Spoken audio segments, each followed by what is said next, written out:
Contributing writer, Kaiser Health NewsDaisy Conant, 91, thrives off routine. One of her favorites is reading the newspaper with her morning coffee. But, lately, the news surrounding the coronavirus pandemic has been more agitating than pleasurable. "We're dropping like flies," she said one recent morning, throwing her hands up. She gets fearful, explained her grandson Erik Hayhurst, 27. "I sort of have to pull her back and walk her through the facts." Conant hasn't been diagnosed with dementia, but her family has a history of Alzheimer's.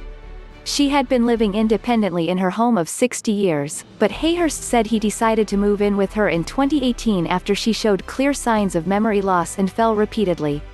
For a while, Conant remained active, meeting with friends and neighbors to walk around her neighborhood, attend church and visit the corner market. Hayhurst, a project management consultant, juggled caregiving with his job.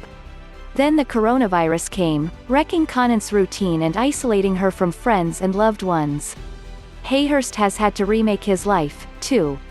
He suddenly became his grandmother's only caregiver. Other family members can visit only from the lawn. The coronavirus has upended the lives of those with memory loss and their caregivers.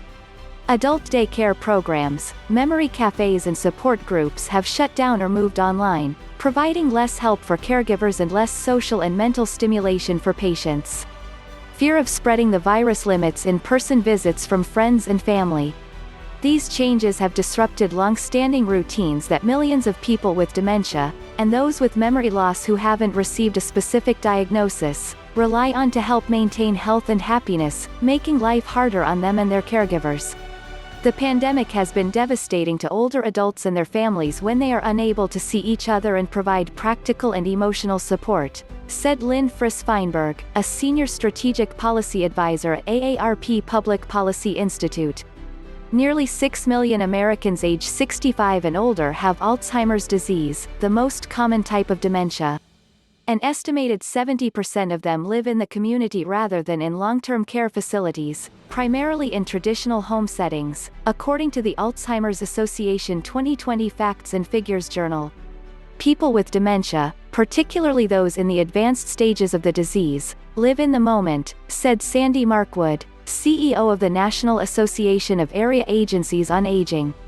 They may not understand why family members aren't visiting or, when they do, don't come into the house, she added. Visitation under the current restrictions, Markwood said, such as a drive-by or window visit, can actually result in more confusion. The burden of helping patients cope with these changes often falls on the more than 16 million people who provide unpaid care for people with Alzheimer's or other dementias in the United States.